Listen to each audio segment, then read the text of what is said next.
Welcome. Let's begin and start with the expected questions, and today we would be covering the last part of the expected questions.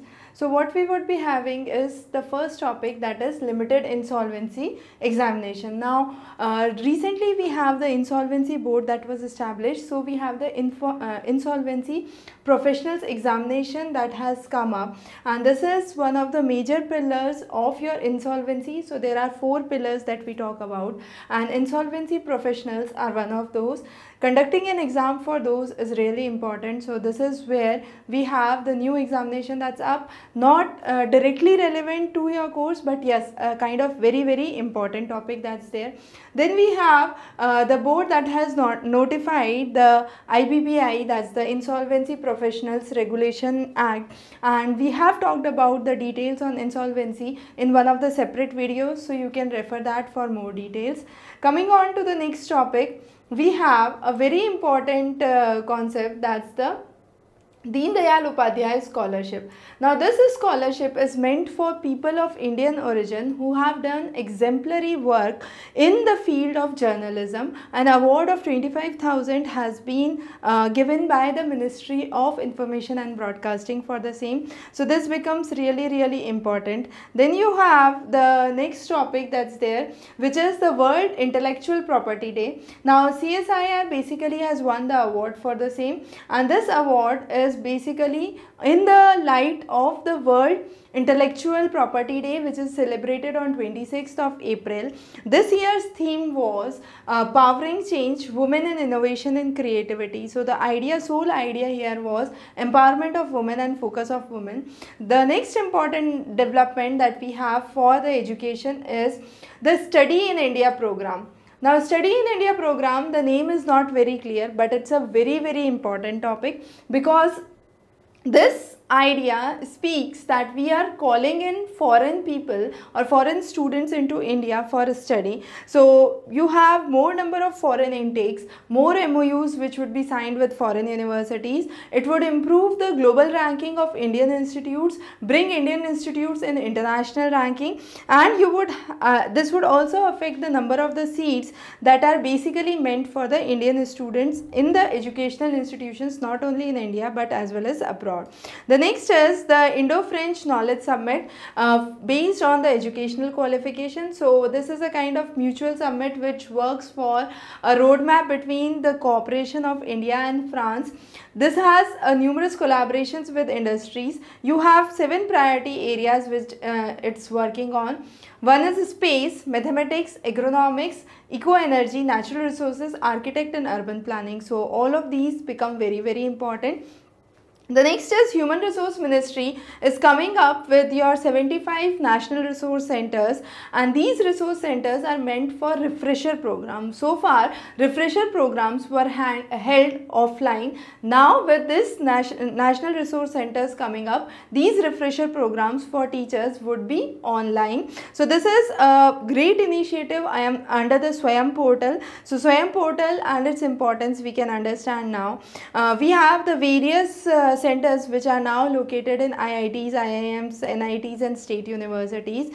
So this would be a new initiative that has started up. SWAYAM, as we already know, is a study of web of active learning of young aspiring minds program. The 3 principles for this are really important. A question could be, which of the following is not a principle of SWAYAM? So access, equity and equality are some of the major principles that we talk about. Then we also have the MOOC courses, which are known as massive open online courses. Now these courses have unlimited participation, have a wide access, wide reach, and are at a kind of free cost to an individual. So it aims at promoting the sustainable development goal to meet the education, provide affordable and quality education. A committee has been set up to prevent the leakage of papers for class 10th and class 12th board examination. This committee has been set up under whom? It's important. So Vinaysheel Oberoi is the chairman of the committee, and under this we have the various security checks that are related to it, the areas of potential weakness where the leakage could be held, and the recommendations to the examination system, to the examination body are really important for this. this. So this is indeed a very important scheme. Then we have three schemes: the Sarv Shiksha Abhiyan, the Rashtriya Madhyamik Shiksha Abhiyan, and the Teachers Education. All these three have been subsumed under the new scheme, which is the Integrated Scheme on School Education for the 2018 to 2020, and this scheme basically talks about Sabko Shiksha Achhi Shiksha. So that's the sole idea, providing education to all and quality education. So focus on quality education, universalization of education, providing equitable access to the information, and improving the quality by the concept of 2T, that is teacher and technology. So those are the sole ideas that we talk about under this. The Sarv Shiksha Abhiyan, you already know, that's basically for the elementary school education. We have certain highlights that are available in the handout, certain statistics. That's really important. The Rashtriya Madhyamik Shiksha Abhiyan, as you can see, it's Madhyamik, so middle school program. The idea is to increase the enrollment for your secondary and senior secondary. So 90% enrollment should be up for secondary and 75% for senior secondary based on the Madhyamik Shiksha Abhiyan. We also have a Aviation Multi-Skill Development Center that has been opened recently in Chandigarh. This was in line with the Airports Authority of India, and the idea is to have a kind of best educational platform and skill development even for your aviation sector, where we are talking about the Udan scheme. So you have BEST, which is the Bird Education Society for Travel and Tourism, which would be choosing selected students from the poor socio-economic background and training them for executive reservation and counseling purposes. The next is NAD, very important, National Academic Depository. Now this is a place where you would have all your certificates, awards, degrees that would be available digitally on a single platform. If you are applying to universities, colleges or jobs, this is something the data could be retrieved from. So it's fully online, it's mainly for an academic purpose. You can retrieve any information anytime. So that's the key idea and a very important idea. The authenticity of the documents could be maintained, and it's highly trustworthy even for the employee as well as the employer. So fake concepts, fake certificates cannot be part of it. The next is, we have an exhibition of graphic prints and lithography that was recently held to discover the new artistic trends that are coming up globally and within the country. Of the total, you have the 200 original prints that were created from the various artists across the world. Many of the artists even came from the European nations.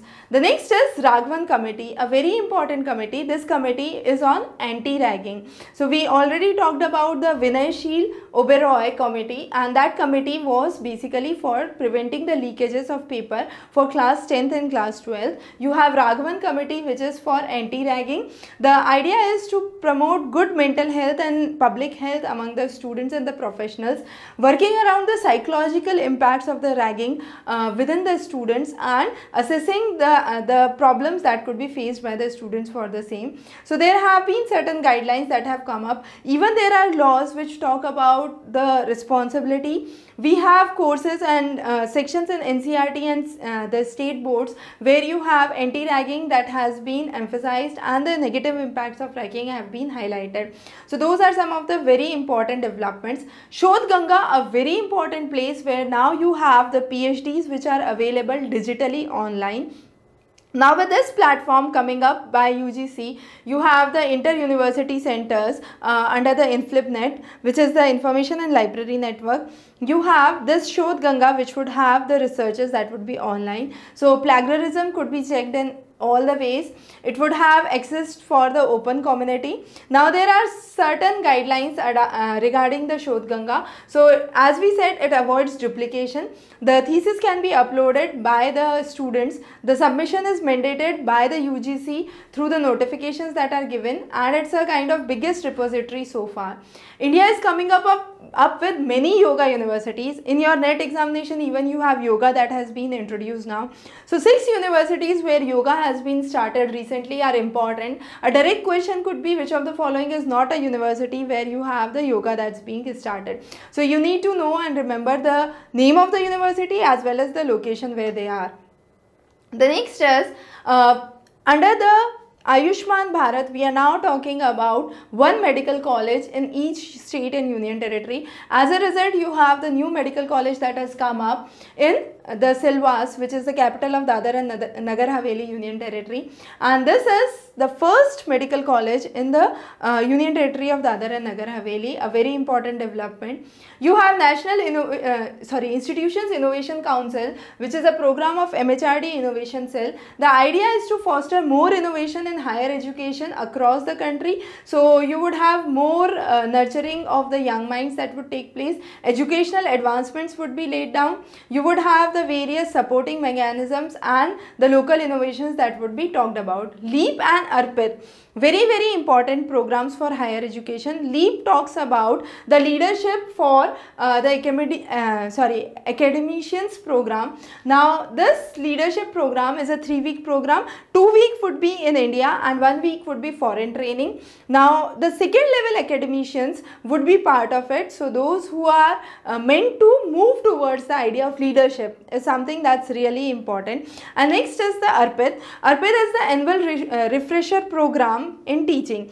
So this would be done by the various teachers. You would have various online courses through the SWAYAM portal where you would have the ARPIT program that could be completed.